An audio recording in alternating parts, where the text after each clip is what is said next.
I'm on top. Yo, no, I ain't the type to give up. If I do something, man, I do it till I get what I want. I turn a business out of nothing into something I love. I got a poker face, but honestly, I'm not one to bluff. I flip a switch, never miss, man, I always stay up. Don't let them see you, bitch, always have a plan to stay tough. This life ahead of you ain't easy, it was built to be rough. But that's what makes a personality, is tragedy, bruh. So keep your head on your shoulders. Now we ain't out here moving rocks, we out here moving. Yo, what is up? It's me, Keenan. We're back. We're in a building with another 7200 Seconds podcast. I got my guy, Coach Dante, in the building, and it's a great day. If you're a Houston Texans fan, Coach, what's going on? It's a hell of a fucking day to be in Houston right now, man. And I got a message when we get to the subject for all the naysayer and the haters that love to talk bad crap about the Houston Texans. But it's a wonderful day, man. The fan base is happy for once. Just happy to get the right coach in, man. D'Amico Ryans. JJ Watt is all on Twitter going crazy. The Houston Texans players are going crazy. This is a great day to be a Houston Texans fan, and this is a great day for the organization, man. I'm ready to get right into it. I mean, since we already talking about it, the breaking news so far. Yeah, you got an echo. I do? Yeah. Hold on. I'm still got an echo? That's only when I talk though. I wanted to meet it. Let me see. Say something. You hear me now? Yeah, you good. You straight. Okay. I mean, since we talking about it, you got the breaking news coming out of Houston right now. D'Amico Ryans gets a 6-year deal to be the head coach of the Texans. Anthony Price says he's happy, but he don't know about the 6 years. Dante, since you are in the city, go ahead and talk about it, man. Man, like I say, man, I love everything about the deal, man. The Houston Texans fan base love the deal. But the 6 years, if you don't know about the 6 years, it's the commitment to D'Amico Ryans. They're giving to D'Amico Ryans. They're giving him the commitment and let him know, hey, we committed to you. We want you here, and we're going to give you some time. Like people always say, they're not going to give D'Amico Ryans a time to get this right. They're going to fire him just like they fired David Culley, and they're going to fire him just like they fired David Culley and they fired Lovie Smith. So they immediately, when people think of the Houston Texans, they think of us that we're going to be just one and done. This is what the 6-year deal is for the commitment to Lovie Smith, the commitment to D'Amico Ryans. They're giving them time to get it right with the right quarterback in the draft, with the receiving core that I think we should get in the draft. But this is a lovely day to be in Houston. I'm very excited, very pumped up. And for people out there that say that we're dysfunctional and we're a racist organization, I thank y'all for the naysayers, the hate on the Houston Texans, not trying to get the coaching situation right. Because unfortunately, we interviewed Jonathan Gannon. He said it was a great interview. We did interview Sean Payton. And Sean Payton immediately came out and said he would love to coach the Houston Texans. He will be considered as a coach for the Houston Texans, but we just didn't want to give up a draft capital to able to have the best bald head, black behind, crystal ball head, alcohol ball head, the best coaching candidate out there to come coach for this team. That's a blessing. That's just says something. The organization is trying to get it right. They're trying to get it right. They want to go into a new direction, and he's going to change some players' life. And he's going to go out there. He's going to make Darius Stingley a stud. He's going to make Jalen Petrie is already a stud his own self. He's already a stud his own self. He had a damn near all-pro year. He's going to make him better. He's going to make Thomas Booker better, the defensive edge from Stanford. So we got the best ball head motherfucker out there. And for people to say that we are a dysfunctional organization, y'all shut up and stop talking. Oh, yeah, let's fire Kyle McNair. Let's sell the team because let me give a shout out to Kyle McNair, for stepping in, taking a hold of this organization. He immediately stepped in and said, I'm going to be a part of this head coaching shirts. If Bob McNair didn't say that, who knows who would have been hired for the Houston Texans. But I want to give credit to Bob McNair for stepping in and taking a hold of this organization back and making damn sure we get D'Amico Ryans. And for the people that said the Texans are a dysfunctional organization, shut up. So AP got a question for you, Dante. He said, "You think because Ryan's got hired now, will Brandon Cook stay?" I don't know if he's gonna stay. I can't. I don't know if he's gonna stay. I don't know if he's gonna stay. But if he goes, it won't bite. We still need to draft another receiver. We still don't want nobody here that didn't want to be here in the first place. So if he goes, so be it. I know he did say he wanted to go to a contending team, so you never know. Yeah. He might, want to try to go somewhere. But another head coaching gig that just went down today too. Sean Payton, y'all. Sean Payton has a job. Now it's funny because Denver actually wanted Ryan's first, but they didn't get to him. He turned them down. He turned them down. Actually, he didn't want the job. Payton is going to the Denver Broncos. Everybody was like, "Oh, that's not an attractive spot." Why not? You still got Russell Wilson. I don't care what happened to Russell Wilson last year. This last year, we already know Russell Wilson was not the same guy. He regressed this year because of Nathaniel Hackett and his play calling and didn't let Russell be Russell. What happened when the Hackett got fired? You seen Russell Wilson again. You seen Russell Wilson go back to being a Russ we all know he can be. And when him and Judy get the right connection and chemistry, that team is going to be great. And now they got Sean Payton there. So Sean Payton is going. So Denver and the Saints have discussed the package. I'm trying to get the package deal now. Hold on, because it was for some picks. Because technically he's still a Saint. So yes, you can trade a head coach. If you didn't know that, you can trade a head coach. John Gruden was traded from the Raiders to the Tampa Bay Buccaneers and got them a championship. That's how he got to Tampa Bay. So the Saints and the Buccaneers, Saints. The Saints and the Broncos just finalized the deal. Conversation. New Orleans Saints will get a first round and an easy pick. Probably likely in the second round. So yeah, this is a great move for Denver. John Elway getting it done finally. Dante, what do you think about Sean Payton and Russell Wilson? I think it's a great move for someone that's a very good offensive guru. I think it's a great move. I think it's going to help Russell Wilson out in his game. I think it's going to help this whole offense out. That defense was great again this year. Nathaniel Hackett is just a trash head coach. He's a good offensive coordinator. I believe that Nathaniel Hackett could be a good offensive coordinator. Before as head coaching, he doesn't need to be a head coach in this league.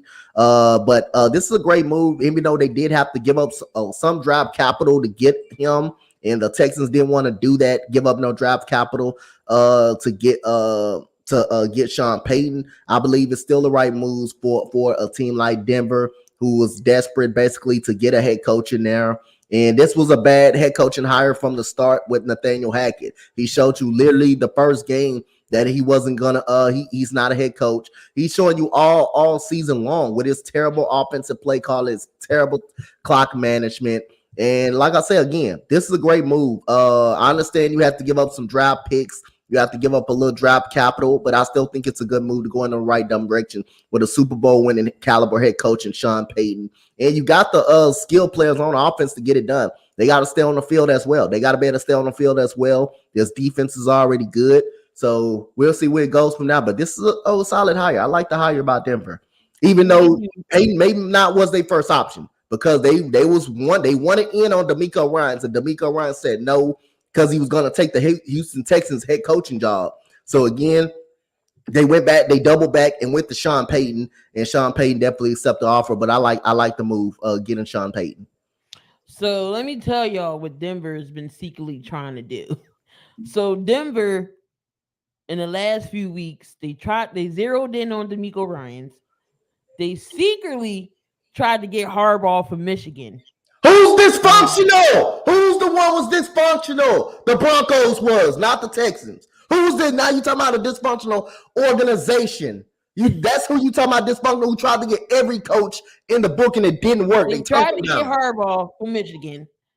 But then they negotiated a deal for Sean Payton. And then again, they tried to hire DeMeco Ryans, but then they finalized the deal with Sean Payton. They went back to Sean Payton. They went back to him. But so who's dysfunctional? While the Texans interviewing great good head coaching candidates.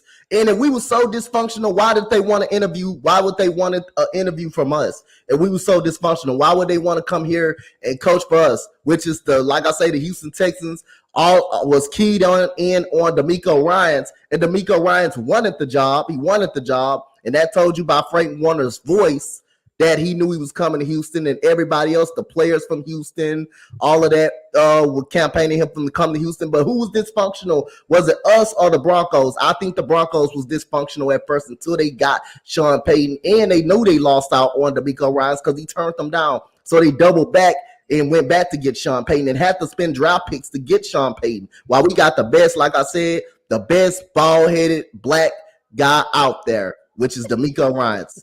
That head is shining, boy. DeMeco knows the organization, played for them. JJ Watt, like you said, is on board on Twitter.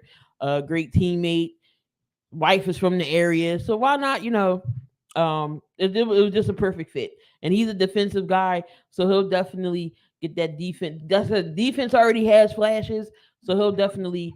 If it's not this year, give him to at least till next year or so. Oh, he's got a 6-year deal, so they're giving him more than enough time to get the job right. That shows you they committed. It's not going to be a one and done. That shows he's committed. And we had one of the best secondaries in the league. We was good against the pass last year. People don't know that we was actually good against the pass. We was just trash against the run. So if you can run it, why throw it on our defense? Why throw it? That was our strong suit last year. Why throw the ball if you can automatic run? And that was what was killing us. They could run the ball on us. It wasn't easy to pass. It wasn't easy to pass. We played great against the pass last year. It was just a run game. We couldn't stop the run, and we had bad quarterback play. You did say if the offense was able to score over 20 points, you could have won more games than y'all. Yes, y'all played teams close. I'm not even gonna hold you. We only got blowed out at least once. We only got blowed out at least once or twice throughout that whole season. Every game else was close. The Eagles game was a close game until Davis Mills threw the interception. The Cowboys game, the coaching gave that game away at the goal line. Cowboys should have lost that game. We should have beat Denver. KC, Davis Mills fumbled the damn ball while we had the ball in overtime. So we was in the game, and we got talented guys on defense. And we get another, which is we gonna get another quarterback in and get another receiver. We probably can make some noise next season with DeMeco Ryans taking control of that defense. Now we're interested to see who's gonna be on the coaching staff now. Yeah, that's gonna be coming. You're gonna be hearing that coming up probably next couple of days or so. But since DeMeco Ryans is now gone from the San Francisco 49ers. This always happens to San Fran and the defensive coordinators. Robert Saleh, you saw what happened to him. He had the defense locked down in the 49ers. What did happen to him? He went to the Jets. Slowly but surely, it's turning the Jets organization around. They went from being the laughing stock. I mean, it kind of still is with Zach Wilson there, but you've seen flashes, you've seen improvement. They're just a quarterback away. Their defense isn't bad. So you see what Robert Saleh is doing with the Jets. Now, another defensive coordinator is gone, and he's a head coach. So now the 49ers have requested to speak with Steve Wilks to fill their spot in for the defensive coordinator job. What do you think about that? I think it's a solid hire. I think it's an okay hire. I really thought Steve Wilks should have got the head coaching job in Carolina. I thought he should have actually stayed the head coach there. They won their last game of the season. They went down the stretch. If they would have beat Tampa Bay, they would have been in the playoffs. They would have been in the playoffs with that win later during the season. But I thought he should have. I think this is a good hire. Again, Steve Wilks has done a phenomenal job with the Carolina Panthers organization. They're talking to him. Oh yeah, so I think it will be. I think it will be a solid hire. But I thought he should have still been the head coach of Carolina, because what he did with that team after their previous head coach got fired, I just thought the players respected him really, really good. The team started responding better. DJ Moore started getting his touches. You saw a better Sam Darnold. As well. So I thought he should have actually got the head coaching job there. But I think it will be a solid hire, but we'll see what happens from there. And ain't Indianapolis the only team that don't have a head coach right now? No, it's the Colts and Arizona. Yeah, but we are dysfunctional. The Texans are the dysfunctional organization. Them two can't even get a head coach right now. But yeah, the Texans are an organization in racism. Yeah, keep that in y'all back pocket, people. All right, so Frank Wright, you already know he got signed to Carolina. Now, you know Frank Wright is a quarterback's coach or a quarterback type of coach. He was a quarterback himself. He wants the franchise quarterback. I forget what pick does Carolina have. What is it? I know they're in the top 10. Is it the third pick? I think it's the third pick, right? I think they got the third. My bad, man. My bad, Chad. My phone blowing up. That's Twitter. That's my Texas people on Twitter. They're really excited about this move right here. But yeah, I think they got third though. I think they got the third pick. Check here. NFL draft order. So I know it is. I know it's the. I know they're Okay, the Colts got fourth. I think Arizona got the third pick. Let me see. Hold on. I'm gonna check. But I got it. You got it? You got it? Okay. Carolina is okay, they're 9. Okay. Arizona 9. Okay. Carolina is 9. And Frank Wright already said that he wants to draft a franchise quarterback. Knowing that he wants a QB and knowing that Chicago has the number 1 pick and they don't need a quarterback, do you see them trading up that far to get no franchise, to get a quarterback? No, I don't think they're gonna trade up to get a quarterback. I don't think they trade up to get a quarterback. I think they end up picking someone on the defensive side of the ball, probably on the defensive line for defensive line purposes. I think just because Kyler Murray is out with an ACL injury, I still don't think they're going to get a quarterback. Now the Panthers, they're going to get a quarter. I think the Panthers are Carolina. We're not talking about Arizona. Okay. I think you were talking about Arizona. I think Carolina jump up and get a quarterback. I think it's already kind of been known they go up and get a quarterback. The rumor is out there that they will jump up. They main focus is the quarterback situation, which telling you they're not that high on Sam Darnold. They're not high on their quarterback situation, even though Matt Correa was hurt. Yeah, I think they jump up and get a quarterback. I see them jumping up to get a quarterback. That just depends on what spot you get. Huh? What do you give Chicago in return? Okay, what you say? I said, what do you give Chicago in return? If you want to jump up 8 spots to number 1, I think something is lagging.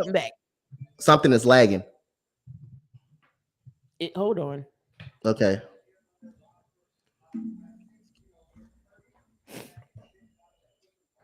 Is it my internet? Is it me?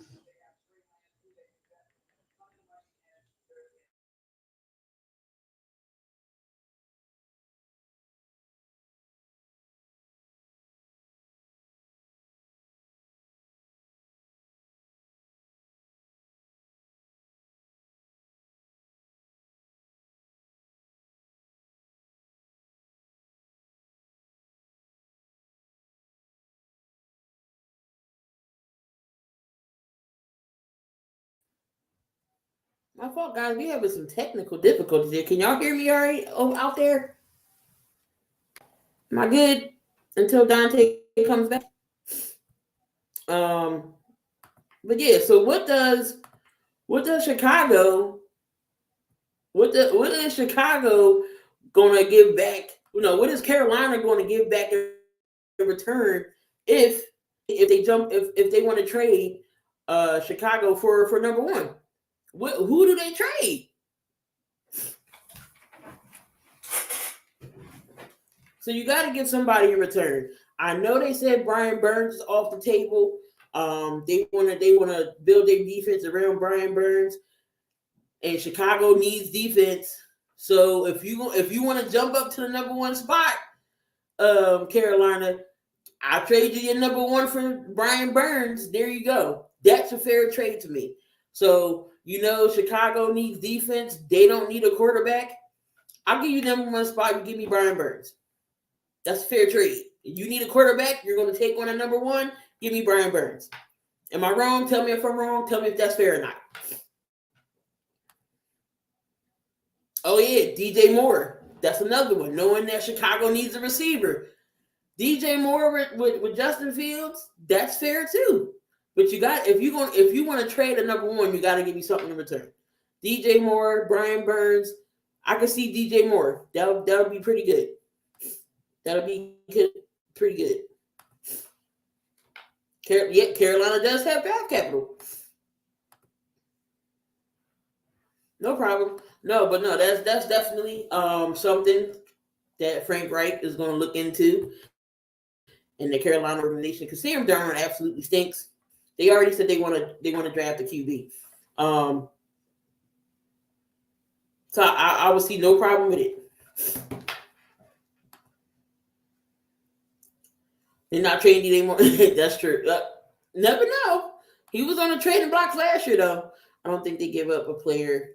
They have draft capital, or they may not even move up to get to number one. We'll see. I highly doubt a quarterback will be there at number 9, not unless they get Will Levis or somebody like that. Even Levis might be gone before then.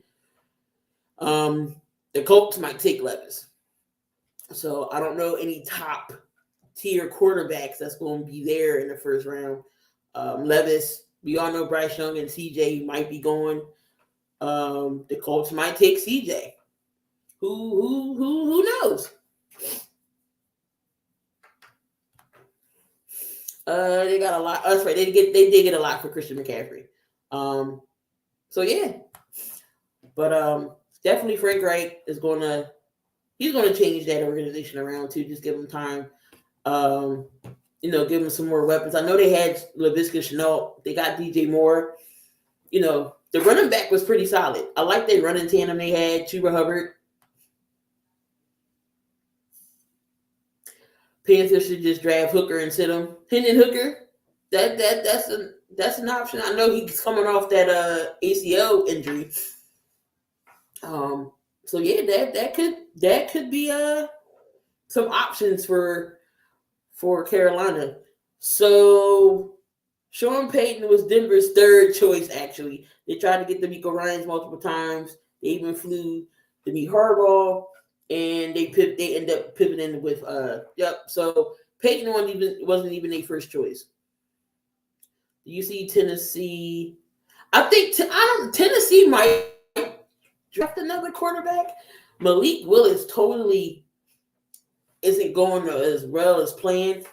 Tannehill either, in my opinion. But as we're waiting for Coach, let's talk about Kellen Moore. Kellen Moore gets fired from the Cowboys, which was every Cowboy fan that I know, Christmas. That was their Christmas. Kellen Moore to get fired. Kellen Moore no longer is in the unemployment line because he is now with the Chargers. He's over there with the Chargers. And Justin Herbert, do y'all think? I think that Kellen Moore might actually be well over there with Justin Herbert. I think he'll do better than he did with the Cowboys. He likes running the ball. Well, he don't like running the ball, but you got Justin Herbert and Austin Eckler. I think he's going to dial up some good plays, especially for this Chargers offense. Got Mike Williams, got Keenan Allen. You still got some good receivers over there. Let's see what he does over there in Houston. I mean, not in Houston, in the Chargers in LA. So this might be a good move. Now, Cowboys fans, if he does better than he did with y'all, I'm going to laugh. That's going to be hilarious. I wonder who gets the head coaching job. Arizona, I know. Arizona Colts. But I got my guy in the background. We got Ian. What's going on? Nothing much. And again, y'all, we live on the Sports Empire Network as well. So we just talking about the different coaches and everything that got signed. What do you think about these hirings? Since you're the Denver guy, what do you think about the Sean Payton hiring?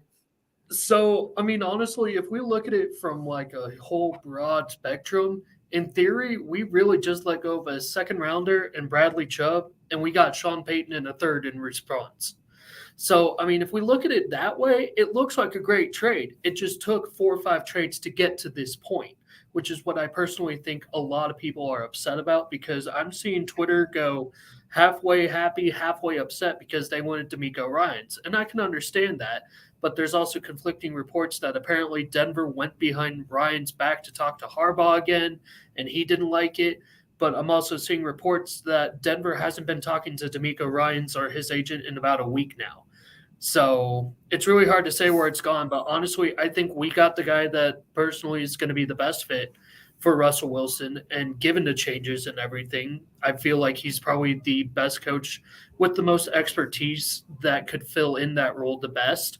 And I think D'Amico Ryans is a perfect fit for Houston, being a former player there, being a voice of the locker room, being a former captain there. I don't see why anybody would be upset with either of those hires, personally. Definitely. And we already, Coach already expressed how, he's ecstatic about it. He's a defensive guy. Texans defense wasn't that bad. It was just their offense that couldn't get going. So definitely. What do you think about Frank Reich in Carolina possibly moving the draft to get a quarterback? So with Carolina, personally, I kind of feel like Steve Wilkes kind of got shafted because of everything that had gone on beforehand, and for them to still be within a game or two of making the playoffs, I personally feel like he deserved the spot. But Frank Reich is a solid coach. He's a great offensive mind. And I think if Carolina is going to move up, they are going to have to do it pretty quick, because I know CJ Stroud and Bryce Young, they're going to go somewhere in the top 5. But I do also know that Indianapolis, they're sitting there at 4. I would not be surprised if they send a haul to Chicago just to jump ahead of Houston to go get the quarterback that Houston probably wants. So, but I mean, Carolina, I feel like at this point they need to go get somebody. I mean, I understand you guys just drafted Matt Corral not too long ago, but he's been injury prone. And Sam Darnold simply isn't the answer. We saw that Baker Mayfield clearly wasn't, as he got shipped out maybe after 6 weeks. So that just wasn't working.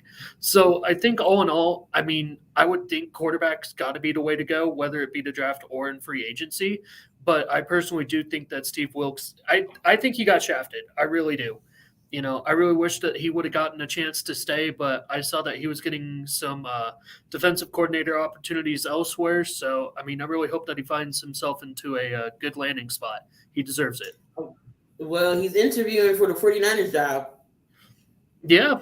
I mean, it'd be a solid, I would say probably close to a parallel move as far as defensive minds go. Because obviously D'Amico being a former player, but Steve Wilkes, he's shown multiple teams on multiple levels that he's been able to lead a defense. So, I mean, if San Francisco can make that work, I don't see any fall off coming from the San Francisco defense anytime soon. Yeah, no, that just shows you how good that organization is when it comes to defense, because you seen Robert Saleh get a job out. He turned the Jets around a little bit. Now you're about to see D'Amico Ryans, see what he can do with Houston, and now possibly Steve Wilkes can get a coaching, a defensive head coaching gig. Kellen Moore finds a job. He gets fired, and then he goes to the Chargers. Good or bad move? So I think it's honestly going to be the best move that the Chargers could have made given the situation. But I also think that Kellen Moore probably got hired a lot quicker than others because of who he knows, rather than just what kind of success that he had. Now, to be fair, Dallas has had success. He had a great run for the 7 seasons that they were there, but they were saying it's time. So now I'm just kind of curious how Dallas plans to fill that and make that spot better. Because Kellen Moore, granted, with the exception of a couple play calls that we all like to rip coaches for, because we always look at the weird plays, kind of like this, what was it, the divisional with Zeke lining up under center. That doesn't make no sense. But, I mean, that's how people are going to look at him, but they're not going to look at the times where he had, 12-4 teams, leading them to NFC East titles here, there, because obviously your guys' division, y'all don't know how to go back-to-back in a division win. I don't know why y'all do it, but you do. But I mean, honestly, Kellen Moore, he has a great system. He has a great idea. And I think putting him with new talent with Justin Herbert, who I think is a much better quarterback than Dak Prescott straight up. I think you're also getting a lot more weapons, and I feel like that could actually be a pretty solid opportunity for him. Give it a couple of years, see what they could do. Maybe they can pass Kansas City in efficiency and offense. Don't know if they'll pass them as far as record goes, but at least as far as getting the offense clicking, I think they will see a little bit of a jump with it. Yeah, I think so. I mean, Herbert and Dak is two different quarterbacks. Hopefully, he don't try to run the annexation of Puerto Rico over there with because I was like, wait a minute, this move looks familiar. Let me find out he put him the annexation of Puerto Rico out from the Giants. At the Saints, got rid of, but they traded coaches. Do you think they try to draft a quarterback at 29? I mean, that's going to be an interesting choice to see what the Saints do there, especially with having that 29th pick added in, because I believe they also have one earlier in the draft as well. So I think it's going to really depend on what falls to them, especially there at the 29 spot. But personally, I think that they need to get another weapon, and I think that they need to address their linebackers a little bit more. So that's personally where I'd go with that first pick in the first rounder. But say if you could find yourself like an Anthony Richardson there at number 29, he's a solid mobile quarterback. I think he would fit the scheme really well. I mean, obviously, the way that the NFL is trending, if you don't have a mobile quarterback, you really don't have a quarterback unless you've got like a Brady, Rodgers, that type of, it has to be like in the pocket. But I just feel like, if you could get a mobile quarterback, I think Anthony Richardson, he's got a lot of mobility. There are some mechanic issues, but I feel like those could be fixed. So that might be one that you might want to look at there at 29 or potentially there at number 40 as well. I mean, Max Duggan is always out there as well. You see what he can do. And TCU, he was mobile. He was always moving, so he's definitely mobile. I like to call him Josh Allen Jr. there during that playoff run with everything that he did for that team. So I don't know how close that'll be, but it wouldn't be surprising if we see somewhat of a similar trajectory for him. Most definitely. All right, so we're going to talk about the AFC NFC Championship recap. First, we're going to start with the NFC. We got the Eagles taking on the San Francisco 49ers. And Eagles dominate that game, 31-7. Brock Purdy, he's going to be out for about 6 months with that UCL tear that he suffered. If Purdy was to stay in, do you think this game would have been closer than it was? I do believe that it would have been closer, but I still believe that the outcome would have been the same with Philadelphia taking it far and away. But at the same token, I mean, it's fun to live in what ifs as compared to what we saw. And the fact that, I don't know how many passes Josh Johnson threw, but for them to be sitting there saying we don't have a quarterback, that's kind of alarming, But I mean, shoot, I think at one point in the third quarter they had Christian McCaffrey line up at quarterback for a play. I'm like, screw it. If y'all are going to have fun with this Wildcat, go out in a blaze of glory. Let him play quarterback. Granted, he was basically their only offense all game that I was able to see.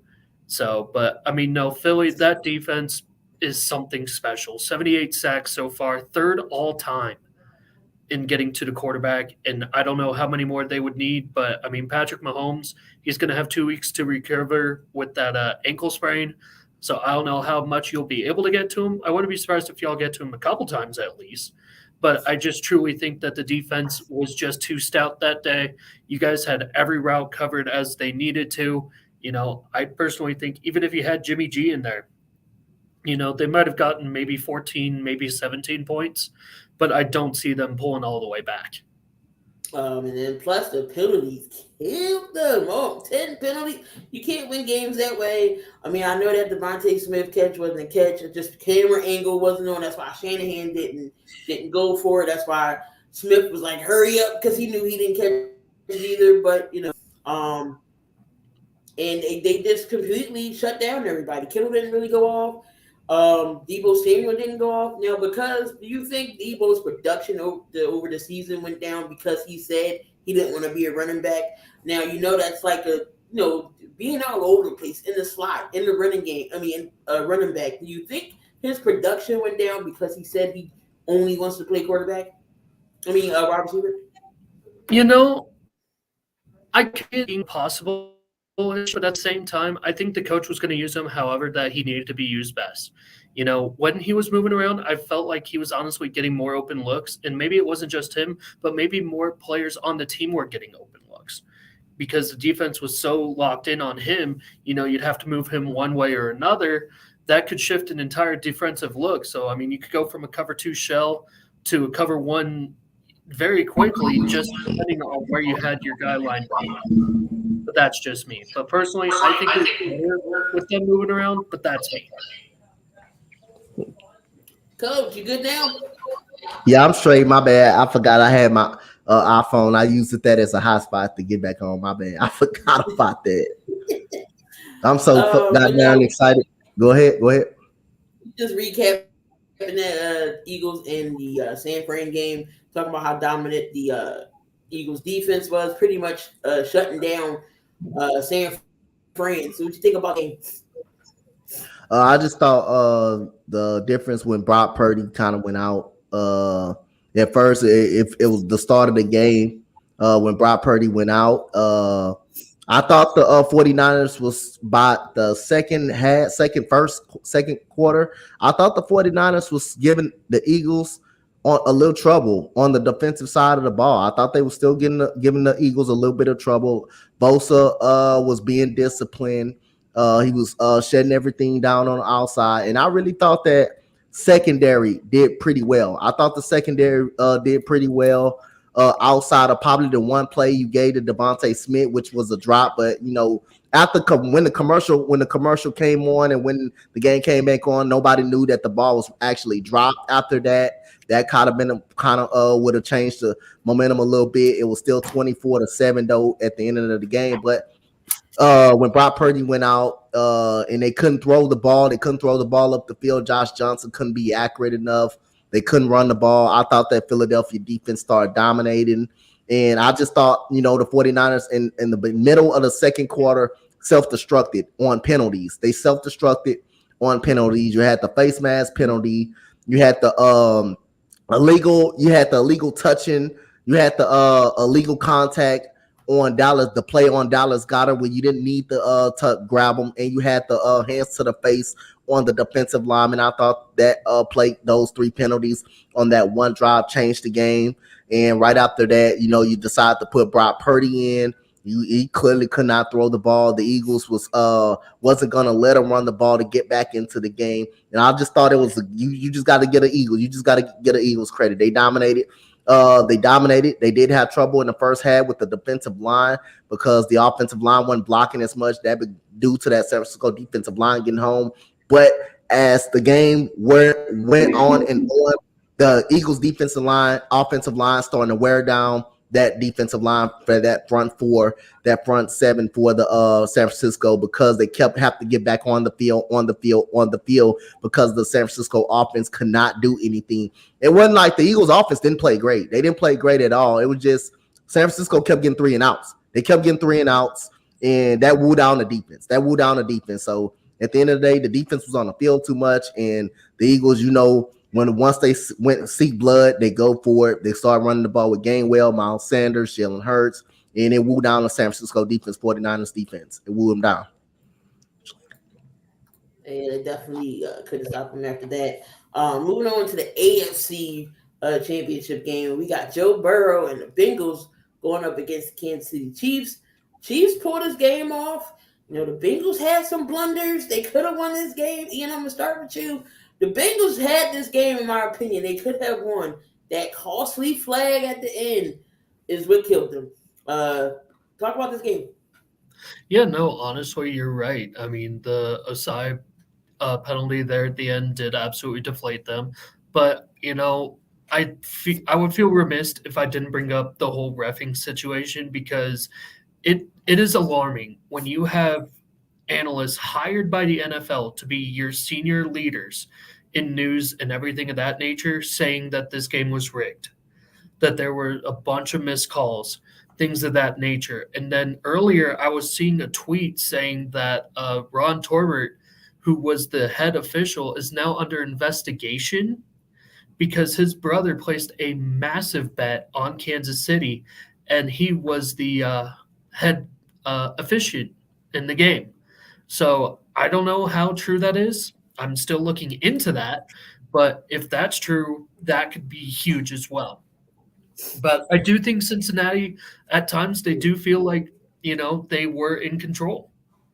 I really thought, with about 2.5 minutes to go, if different play calls had been called right about when they were about at the 40 or so, I really feel like y'all could have kept the ball out of Mahomes' hands. We don't have a situation where it's on the linebacker hitting Mahomes a couple seconds too late. But I mean, it's just a bunch of little things that added up. I feel like there was missed opportunities on both sides of the ball, but you're absolutely right. Cincinnati took it to them. I really did think that this was going to be a 3-point game, 23-20, Cincinnati there with about 4 minutes to go. And, obviously the play happens. And here we are talking about the Andy Reid Bowl or the Kelsey Bowl or whatever bowl you want to talk about. So, but that's my thoughts on it. Think about this Chiefs and Bengals game. Did the Bengals shoot themselves in the foot? Yeah, I thought they shot themselves in the foot plenty of times in this game. You go back to the 2 interceptions. The first one with Joe Burrow threw. You look at the second one when it was actually tipped up in the air. But I didn't think that counted. That was a pass interference penalty, so they did actually begin that interception back. But the first interception, you thought that killed them. And then the personal foul penalty. It was the holding penalty on Eli Apple that definitely killed them. In a big turning point in the game. And Patrick Mahomes, mobility. It was a play that he threw touchdown that he threw to Valdez Scantling, where he immediately escaped about the pocket and threw it in between 2 Cincinnati defenders right in a perfect spot. That play kind of made a difference. There were several plays that made a difference in the game. Pretty much for the Chiefs to win this game. The defense got a lot of pressure on Joe Burrow. Joe Burrow was getting beat up. getting beat up in the pocket consistently, man. And again, man, you just got to get a credit to the Kansas City Chiefs, Chris Jones, Nick Bolton, Trent McDuffie. That secondary did a pretty much a very good job outside of the great catch by T. Higgins. That was just a great catch by T. Higgins. Nothing you can do about that. That was just a player going up, wanting the football more.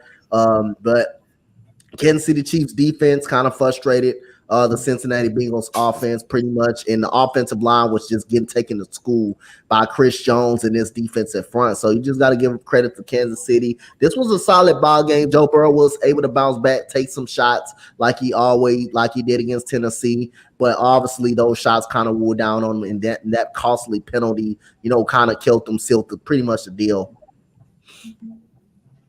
Yeah, most definitely. But it's going to be the Andy Reid Bowl going up against his former team. We got the Kelsey brothers going at it. 2 African-American quarterbacks.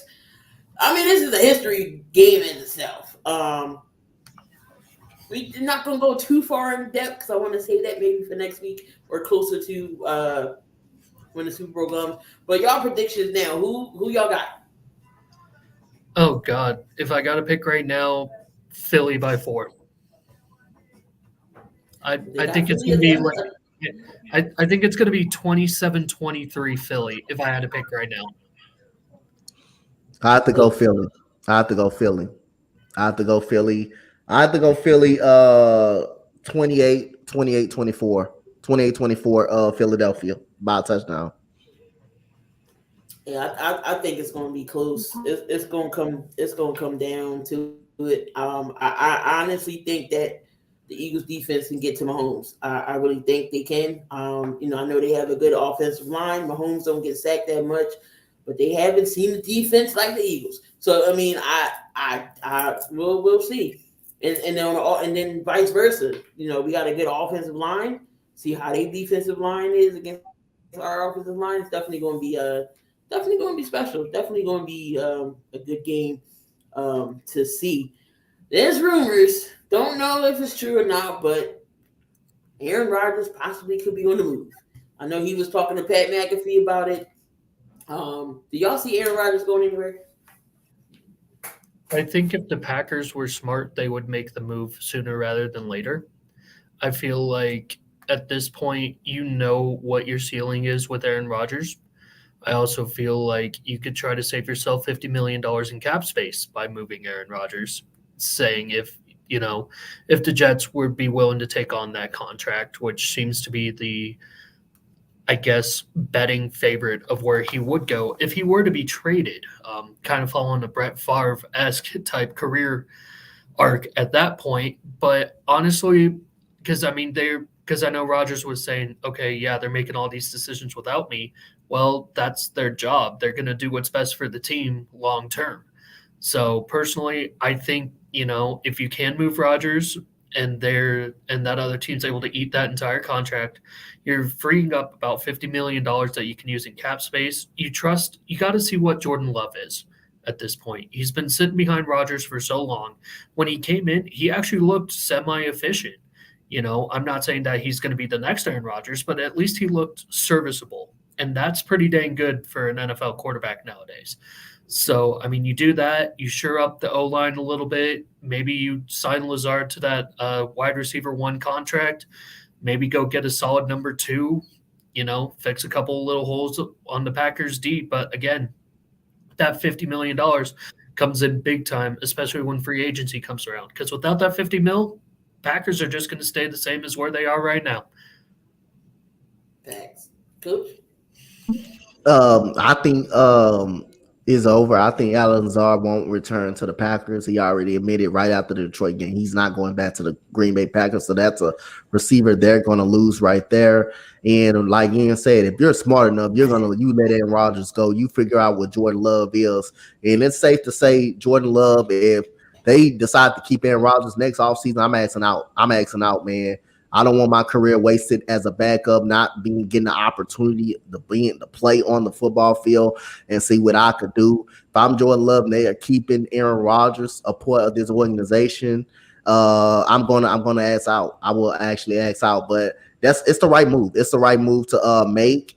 Let him go to somewhere where he has an opportunity of winning. I wouldn't say it's the Jets, but I think he will consider going there.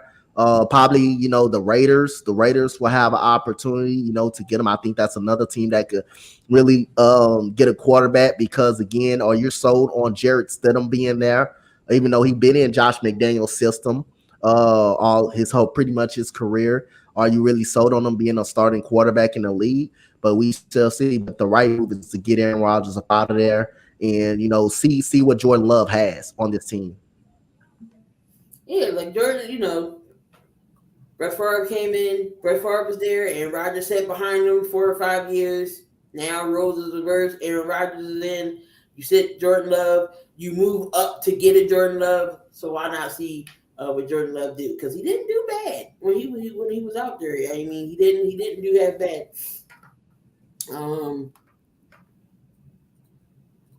Aaron Rodgers' time in Green Bay is over.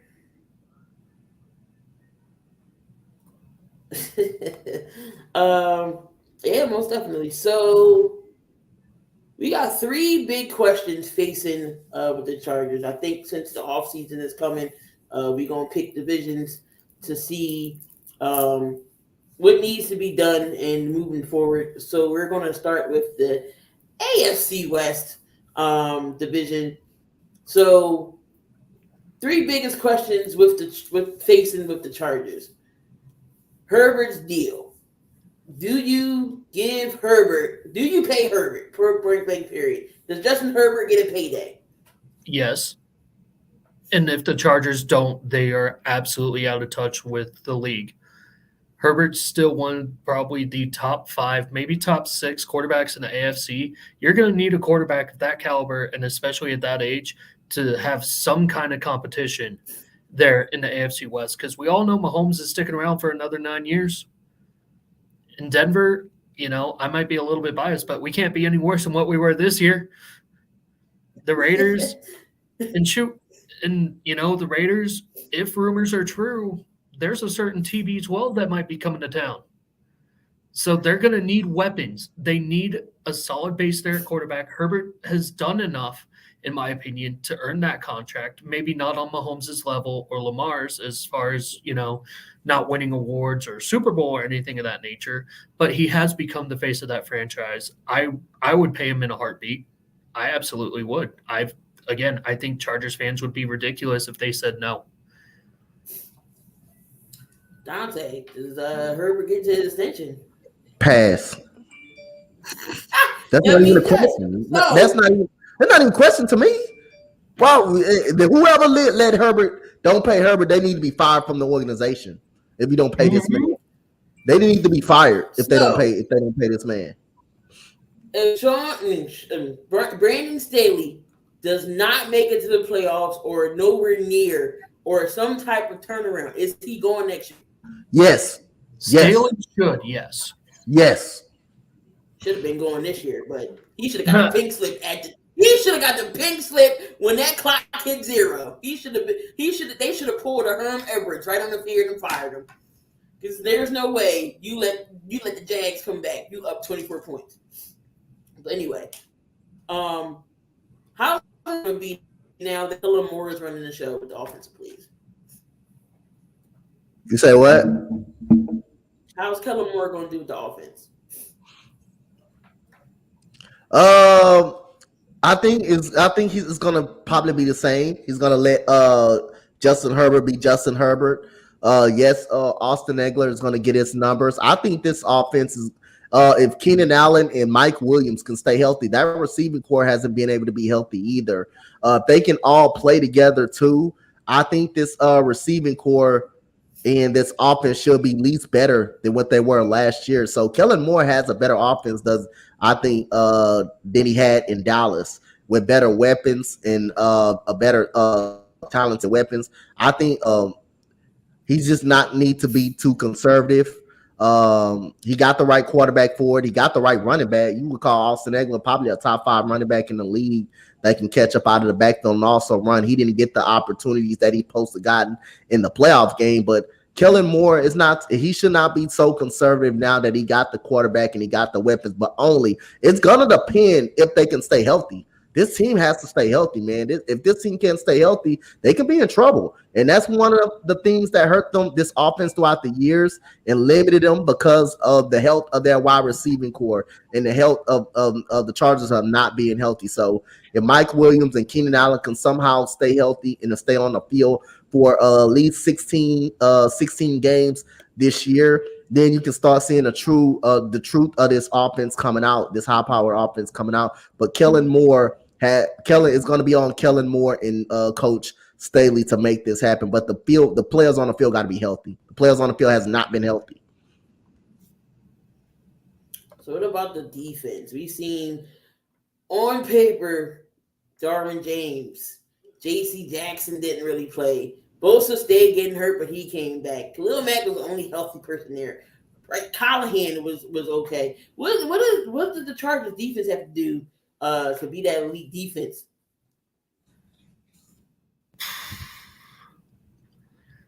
I guess not get injured. I mean, I really don't know how the Chargers have gotten to where they are as far as defensively, whether it be through their issues with staying healthy or whatever they may be. I don't know. I don't know, but I feel like injuries are the only thing holding them back. Oh, yeah. Recording? I think, like I say, other than like Ian said, the injuries. But one thing I do think something is going on. And I told my little brother Slay this. I think something is going on with J.C. Jackson. I'm trying to tell y'all, I don't think J.C. Jackson outside of New England may be that good, maybe that guy. He may be an okay player, but he may not be that guy after Luke leaving New England. Now New England, they don't play. I don't think they play a lot of man-to-man. I think they play zone coverage. They play more of zone coverage a lot. I don't think they play a lot of man-to-man. But times, I know J.C. Jackson was hurt, but I'm not gonna say just because he's hurt. He was still on the field playing football against the Kansas City Chiefs, and he got burnt a couple of times. So the games that he has played, he didn't look good. I don't want to hear nothing about an injury because guess what? He still was on the field. He still was playing football. Now, if you're playing football, that's no excuse if you're still out there. So I done seen sometimes this year he didn't look vulnerable, and he may not be who he is. But he's gonna be. I'm not saying he's a trash player, but he's okay. But he may not be that stud that everybody thinking because we know how New England plays the defensive side of the ball. We know how they play. Marcus Jones was good. Jack Johnson was good. But we'll see. We'll see. But I think their defense, they got to stay healthy. They have to stay on the field. They have to stay on. This team, it has to stay on the field. This team does not stay healthy a lot. They sure enough don't. And we all know Jake. You know, he's a diehard Charger fan. So we'll see what the Chargers are going to do. We talked about the Broncos a little bit earlier with the head Sean Payton and what he possibly could do. We talked about the defense. We all know what Kansas City can do. They in the dang on Super Bowl. But let's go to these Raiders. What do they do at quarterback? Because they didn't put out there that they want to trade Carr. So far, we don't got nothing. Does Carr come back? Do they keep him? Do they trade him off? What do they do at the quarterback situation? Well, Carr's already come out and said that he's done as a Raider. They sent him home with 2 weeks to go, even though they were still in the playoff hunt. He's done. He's done in Vegas. So, you know, any team that goes out and signs him, they're getting a great quarterback. I'd say probably a top 10, 12 quarterback in the league. You know, obviously solid decision maker. But again, you know, the Raiders, they're going to need a quarterback. I keep bringing it back around, TB12. You know, that seems to be the hot spot for him. But beyond that, I mean, I really don't even know who's going to be coming up in this quarterback class that you could really slot in there that's really going to be worth anything that is similar value to what Derek Carr was to that squad. Unless you go get TB12, or you can magically afford Aaron Rodgers on top of that Devontae Adams contract that you just gave him as well. So, and I don't mean to cut this short, but I do have to get to my show now. So, but it was good seeing you guys. No problem. Hopefully I'll hop in later, all right? Thanks, Ian, for hopping at you. Of course. You know, Raider Nation is going to have a fit because Ern is already having a fit if Tom Brady comes to Vegas. Dante, what do they do with this? What do they do to the quarterback situation? Well, since Derek Carr is gone and they openly admitted that Derek Carr is gone, is Jarrett Stidham the answer? I don't know. TB12, I don't know if he's going to be the answer, even though you still got Devontae Adams but it will be another quarterback in that first round that people will gamble on. That is Anthony Richardson, the quarterback out of Florida. He's going to be a quarterback that's going to be picked in the first round. And here's some strange things about Will Levis not playing in the Senior Bowl, or because of a broken foot or something, broken toe or something like that. I'm hearing all that stuff on Twitter and stuff that's going pretty much going on. But Jimmy Garoppolo could be an option. That's another option too, since he is not going to probably be in San Francisco any longer. But it's a lot of question marks will still be going on with that quarterback situation. And I know Raiders fans is having a fit. And my boy Ern, like you say, I told y'all Raiders fans, he called it from day one. Josh McDaniel was always give Ern credit. I swear to God, Ern is my boy. He is my guy. Ern is my guy. He called it. He said no. He was right there. Me and Key was right there in the show when he called it. And he was arguing, he said, no, I do not like this movie. It's not going to be good. And guess what? Hey, Ern, they eating. Hey, I bet everybody else fighting, arguing and about it. And you try to tell them. You try to let them know, Ern. You try to let them know. They don't listen. He said, I do not like this move whatsoever. Everybody was like, oh, give McDaniels a chance, blah, blah, blah. He was like, no, I don't want to. And now, look what happened. In the words of Ern, Josh McDummy. Josh McDummy, yeah, they feel dumb now. Everybody wanted to crucify Ern. They wanted to send him to the. I swear to God, they wanted Ern. They wanted Ern neck. They wanted Ern neck after that one. Hey, they wanted Ern neck right after that one, and it appeared to be right. Hey, Ern is right. Ern know what he talking about. Y'all got Ern, man. Y'all got my boy Ern messed up. He know what he talking about. But if y'all get TB12, oh my God, I'm gonna keep the receipts because it's in the chat. Ern said no, TB12, no. I think Ern will watch. I don't think he would watch the damn Raiders if TB12 went there. But it's that time, y'all. It's that time. Coach, who's on your list this week? Know what I got, man, this week? My handy dandy notebook. So I didn't put a little thing. I didn't put a little theme on, man. If you don't, you probably don't know this, Key, but it's gonna be very exciting right here at my number 3 pick, and I think people are gonna like it. So let me start out with my first, my fifth, the fifth one. The first time on the list. He's a center. He's a forward from Texas Tech. They come back from 23 points down against Iowa State. Iowa State, who's a really good team in the Big 12. Kevin O'Banner, 24 points at number 5, 13 rebounds on Texas Tech.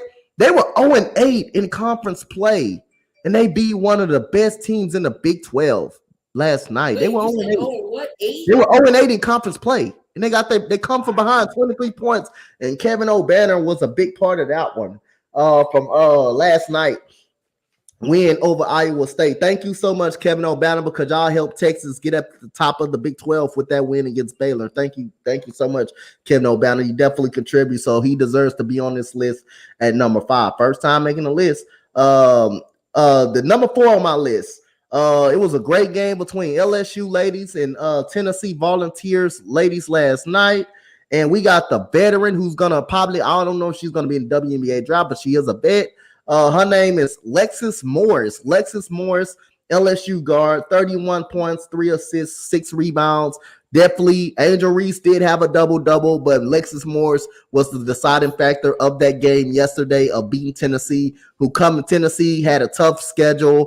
They lost to UConn, but they were 8-0 going into that game. Both teams were 8-0 going into that game, and Lexis Norris was the reason why Tennessee left up out of that 8-1 and they're 9-0. I can't wait till LSU and South Carolina play. I cannot wait till they play. That's going to be a really good game when those two teams match up. So number 3, you really want to know number 3, Key? You really want to know who's number 3? The whole Eagles defense.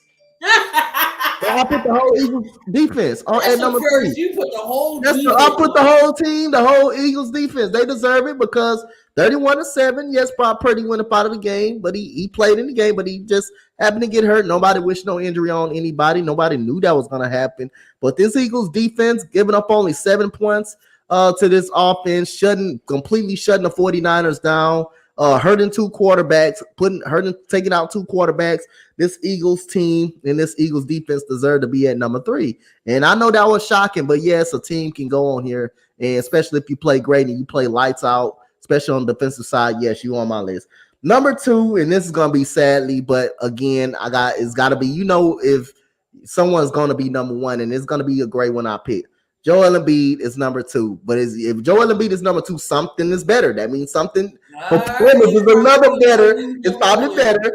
But Joel Embiid, 47 points, 5 assists, 18 rebounds. Yes, he played great. He played great against Jokic. He did. Joel Embiid got good respect for Jokic. You can tell after the game. It's nothing personal. Yes, like I say, again, I voted for Joel Embiid several times to win the MVP award. I know a lot of Philly fans think he got robbed, and so be it. Like I say, again, Jokic is a great player. He's a great player in his own, and like I say, I wasn't mad that he won it. And then I also went for Joel Embiid to win. But we do know his injury history that seems to hurt him down a stretch. But he balled out. He balled out. And to go as far as to call Nikola Jokic a fluky, a fraudulent MVP, come on now, that's going too far. That's taking away how great the man is, and this man is really a really great player. So, like I say, but let me get to number 1. And the first time on this list is Damian Lillard. Lillard, 60 points against Utah. Wait, what did he score? 60? He scored against Utah the same week. The Wednesday. It was a Wednesday game against Utah. He scored 60 points against Utah. That's why Joel Embiid was number 2, because it had to be something that I knew he scored 60 points, 8 assists, 7 rebounds, and that is the coach Dante list of this week. And I think this ain't the only time Joel Embiid been on the list. And this ain't the only time Joel Embiid been on the list. And he will be on this list many more. On your list. He did drop 50-something points. You say what? I thought Luka was on your list. You thought who? Luka Doncic. He scored what, 50? 53 last night, yo. But Damian Lillard scored 60 against Utah. I think on Wednesday. He scored 60 last Wednesday against Utah. So I kept up with that one. All right, y'all. And looks like we are done for when we talk about the NFL. We're gonna switch things over to the NBA. Yes, Luka Doncic does too much. Mark Cuban, y'all better go out and get this man some help because he's gonna be drained and burned out by the time playoff time comes. Yep. LeBron James, he only needs 117 points to pass Kareem. Yep. How many games do you think it takes him? How many games he got left? How many games he got left? He played the Knicks tonight. He played the Knicks tonight. He got Indianapolis, and then he got OKC. I think coach's internet now. I know he having some other issues down there, and that's causing his internet. Is I'm good? I'm back now. You still frozen, but we can hear you. Oh, there you go. Yeah. Okay. So. Okay. So I think he get it. I think he get it. It depends on if he plays. It depends on if he plays these games. I think he gets it. I think he gets 117. Huh? He plays the Knicks. He plays the Knicks tonight. He got the Knicks. Okay. He got Indy and then OKC. The next 3 games. I think he gets it after the All-Star break. I'm gonna say after the All-Star break he gets it. I'm gonna say after the All-Star break he gets it. I'm gonna go after the All-Star break. Because OKC game is in LA, and I think he might want to save it for LA. Who knows? Who definitely knows? But LeBron is only 117 points away from passing Kareem Abdul-Jabbar of all-time scorer. Miles Turner, he is staying in Indy. He was on the trading block for a while, but Indianapolis decided to keep him. Was that a good or bad move? I think this I was not excited for this move. I think I thought Miles Turner wanted out, but obviously something had them to have a change of heart. I thought the Indiana Pacers should have went on and traded him. I think they still should make some moves at the trade deadline, get Buddy Hield about it out, but I'm just not excited about this move that Miles Turner is staying, in Indiana. So I think it's still obvious that they can trade him. I think they still probably possibility they can trade him sometime down the road. But I'm just not that excited for the move by him.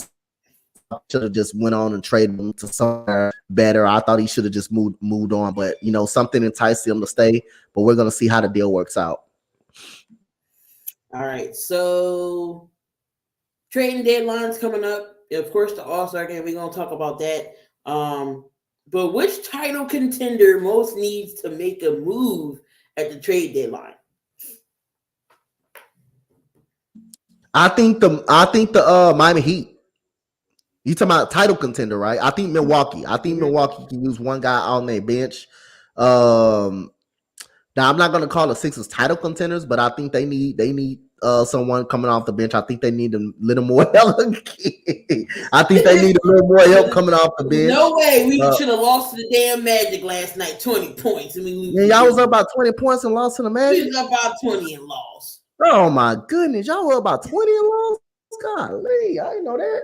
I think Denver could be an option. They need some help off the bench. I think there's a lot of title contender teams that can come out that need some help. And I think Jay Crowder is going to get moved to a title contender. I really think he's going to get moved to a title contender. Rumors that he was talking that the Milwaukee Bucks trying to get him. That would be a huge move if they get him.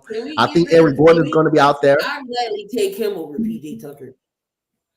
I think at least he can. At least he can do something. At least he can go out there and give you something. Give you something instead of going 10 straight games in a row without scoring a damn basketball or shooting a basketball. But I think Eric Gordon. I get why PJ Tucker is here, but to pay him $33 million for 3 years. Damn. Terrible, Maury. Which team can be in the playoffs if the right trade happens? So a team that's needs somebody to put them over the hump to get them into the playoffs. Who would that be?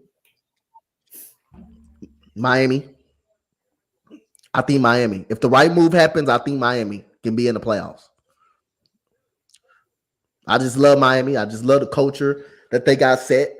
I think they probably one move away from being a dangerous squad again. Even though, they're not having the best of year, but they still could be a dangerous squad, especially in the playoff hunt and in the 7-game series. Definitely. Should the Lakers go all in and trade the 2027th and 2029th first round pick to get somebody for this year?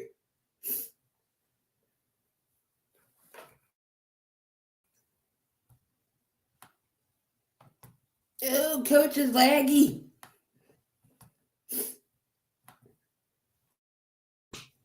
You guys think the Lakers should move on to 82? Oh, okay, you back. Should the Lakers risk it all? I don't think they should move it because they're nowhere close to winning a championship. They're not close to winning a championship. So I don't think they should move it. I think they should keep their picks. If they were close to winning a championship and they needed one piece away to the winning a championship, then I'll move it. I'll probably consider moving, but they're nowhere close to winning a championship. So no. You think Old Mob said, do you think the Lakers should move on from AD? They should consider it. I don't know about moving on. I think they should consider it, but I don't know about moving on. But yeah, I would say no. They're not close to winning a championship. They're not close to winning a championship. So will any big names be traded before the deadline? For the Lakers? I'm just saying in general. Any big names getting moved? Eric Gordon, I think I'm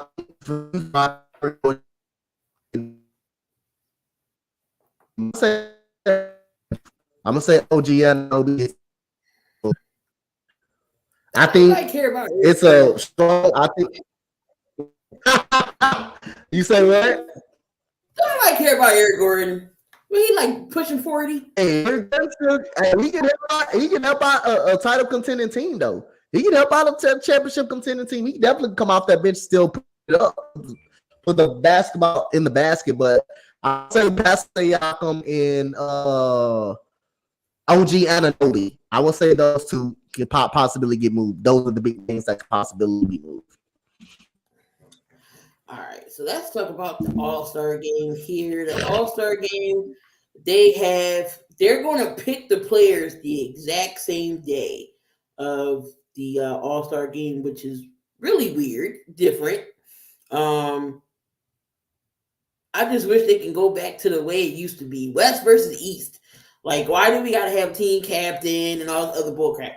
So this year's voting was different. They voted for Eastern Conference front court and the guards. So the front, and then the back court. So back court consists of 2 forwards and a center, I think it was. But let me get the All-Star list here. So you have for the East, you got Donovan Mitchell. This is your starting 5 for the East. You have Donovan Mitchell, Kyrie Irving, Giannis Antetokounmpo, Jason Tatum, Kevin Durant. So you mean to tell me no Joel Embiid is in the starter? So Jaylen Brown missed out of the East backcourt, and then Joel Embiid missed the East. So over in the West, of course, you got. Why is this site being stupid? All right. So I know LeBron James is the captain, which not surprising.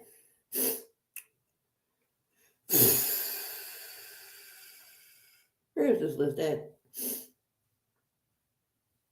Of course, I had the list and it disappeared. All right, starters. Here we go. All right, here we go.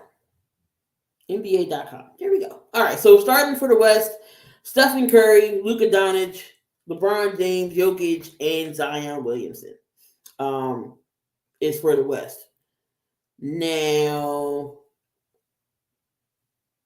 for the voting, you had for your front court was LeBron, Jokic, Anthony Davis, Zion Williamson, Andrew Wiggins, Paul George, Larry Marketing, Draymond Green, and Kayvon Looney. That was your front court. Your guards were Steph, Luka, Ja Morant, SGA, Klay Thompson, Russell Westbrook, Damian Lillard, De'Aaron Fox, Austin Reeves. Y'all voted Austin Reeves into the into the All-Star game, and Devin Booker. So the three groups consisted of 50% of the fans, 25% was players, and 25% came from the panel, media panel. So over in the East, you got Giannis, KD, Tatum, Embiid, Jimmy Butler, Siakam, Kyle Kuzma, Pablo Pincheiro, Julius Randle, and Nick Claxton. Then you got Kyrie Irving, Donovan Mitchell, Jaylen Brown, James Harden, Trae Young, DeMar DeRozan, LaMelo Ball, Halliburton, Derrick Rose, and Darius Garland. Who got snubbed out this list? Who got snubbed? Who didn't make it? Ain't that list one more goddamn time? I don't think Austin Reeves should have been in this list. That's just my opinion. Mitchell, Irvin, Brown, Harden, Trae Young, DeRozan, LaMelo Ball, Tyler Halliburton. Y'all put Derrick Rose in the All-Star game, and Darius Garland. Darius Garland got snubbed. No, he's in it. Oh, he's in it? So the people that you named are out, right? No, they in. Okay. So who got snubbed? Who got snubbed up out of that? That's what you're saying. Yeah. Who should be on this list that's not on this list? So Joel Embiid on the list, right? He's on the list, but he's not a starter. He's a reserve. Okay. Which is blasphemous for me. Who got snubbed off the list? Man, Zion ain't on the list. Yeah, he's a starter. Okay, he's a starter. You got the list of people who didn't make it? Yeah, I'm about to hold on. We about to do this. Yeah.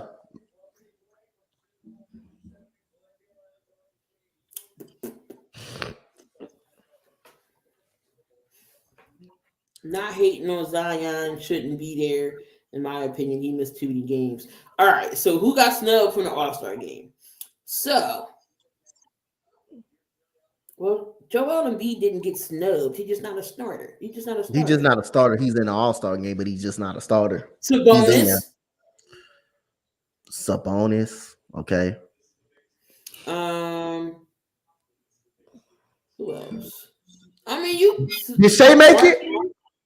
Did Shea make it? Yeah, he made it. Oh, he better. I'm about to say. I think Sabonis and Marketing is some good choices. I think they should have made a case of being an All-Star game. Marketing's on the list. Sabonis isn't. Oh, so Sabonis, I don't know how he keep getting snubbed, man. He's a double type of guy.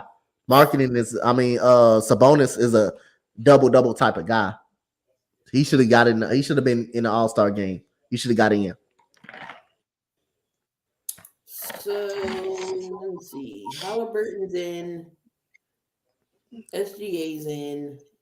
Zion's in. Sabonis, he's not even in. Marketing's in. Joel didn't start, which I think is blasphemous. How you not start? But y'all want to put him over KD. It's okay.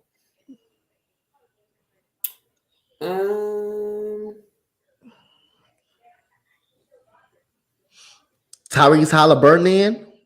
Yeah, he's in. Oh, that's good. That's good. De'Aaron Fox is in.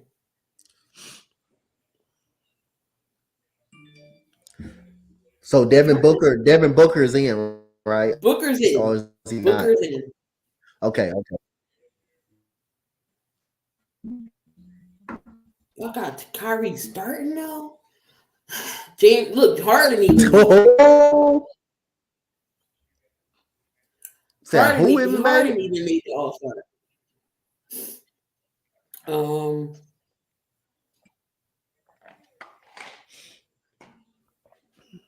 right, so okay, maybe it's a bonus. So the All-Star reserves, they're going to be announced Thursday night. So Okay. people still got a shot to get into Twitter reserves. Anthony Edwards was another one who didn't get in. I mean, who didn't get named. Yep. Y'all could another one. How he said how Booger, and he's been hurt for like 2 months. Damian Lillard, Bradley Beal's another one. Damian Lillard not in the All-Star game? I think he could be a reserve. But they're gonna announce the reserves on Thursday. But Bam Adebayo, that's another one. He could possibly get it. He wasn't there. Jalen Brunson. Yeah, I think he's worthy of getting in the All-Star game. I think he should be in. I think he should be a reserve. It's just so weird seeing Joel Embiid as a reserve. Drew Holiday deserves consideration. Drew Holiday deserves some consideration.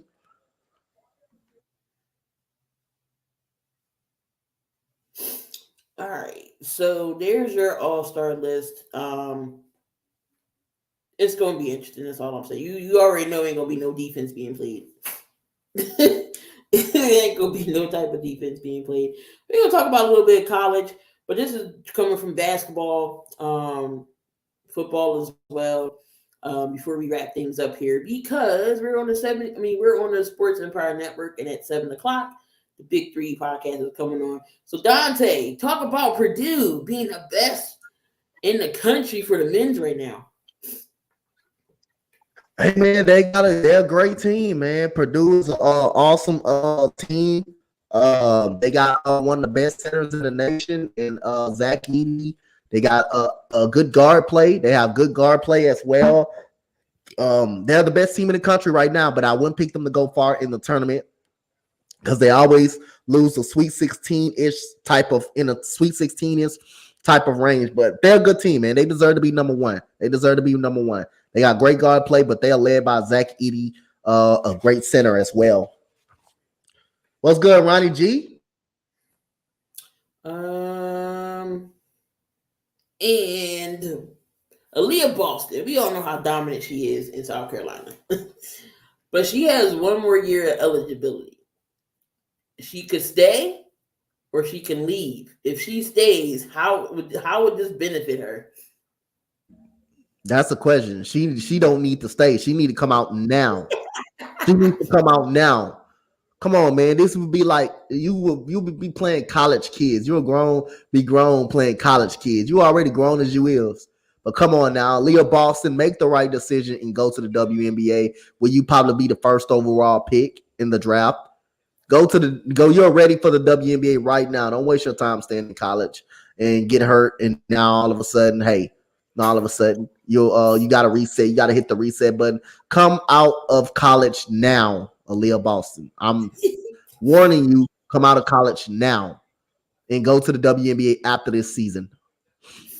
Can you imagine if she stayed? Her and Caitlin Clark would be probably go 1 and 2. Caitlin Clark, go be in a draft. It's some awesome college ladies going to be in that draft this year. So speaking of Aaliyah Boston, she is the headline again for the Wooden Award in the top 20. Leah Boston, you got Cameron Brink, Caitlin Clark's up there, Zia Cook. All these girls are up for the Wooden Award, but of course Leah is number 1. South Carolina still is on top of the AP poll, but shout out to Oklahoma's Taylor Robinson. She set the 3-point record last night for Oklahoma. I don't know if you've seen that, Dante. I haven't seen it. So she holds the 3-point record in Oklahoma. 2 days after setting the NCAA women's basketball career for 3-pointers, Oklahoma Sooner guard Taylor Robertson had another life highlight. She did meet Stephen Curry, but she broke the record with her 498th 3-pointer in Oklahoma. So she's the record holder in college basketball for 3-pointers. That's crazy. That's crazy. That's crazy good. That's crazy good right there. That is crazy. That is legit right there. That is goddamn legit right there, man. Oh man, but yeah, we don't really got too much for y'all else tonight. I mean, we pretty much broke down the breaking news that happened earlier today with the coaching. Arizona and the Colts are the only teams left who doesn't have a coach, but we'll see who they're going to get. I don't know if the Colts is going to get Jeff Saturday, if they want him back. Yeah, it definitely should be interesting. What is coming up? I ain't got nothing going on this weekend.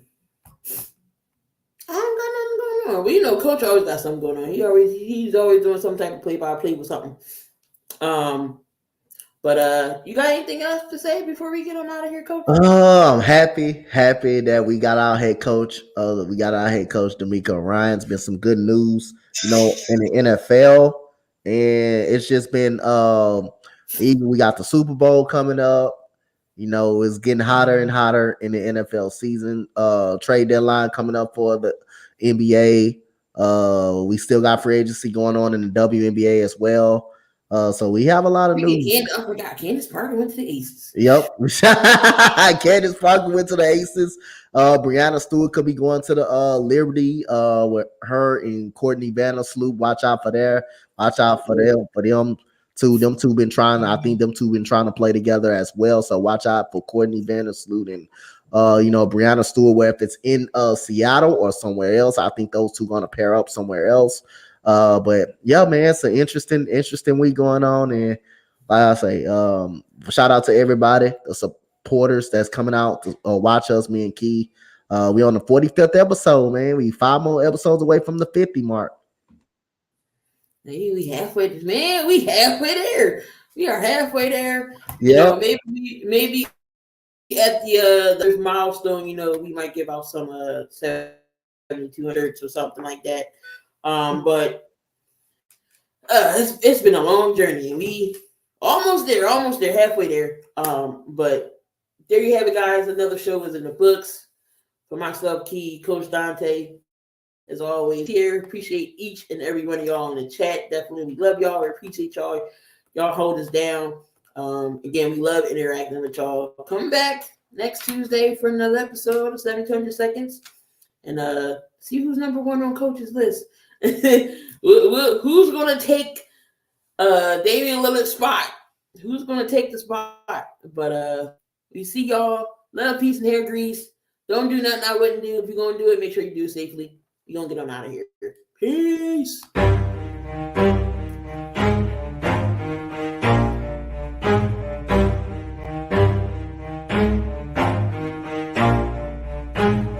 Never stop, I'll get it if I want it. Gotta make to myself a promise. I won't quit, keep going till I got it. I won't give up till I'm on top. Yo, no, I ain't the type to give up. If I do something, man, I do it till I get what I want. I turn a business out of nothing into something I love. I got a poker face, but honestly, I'm not one to bluff. I flip a switch, never miss, man, I always stay up. Don't let them see you, bitch, always have a plan to stay tough.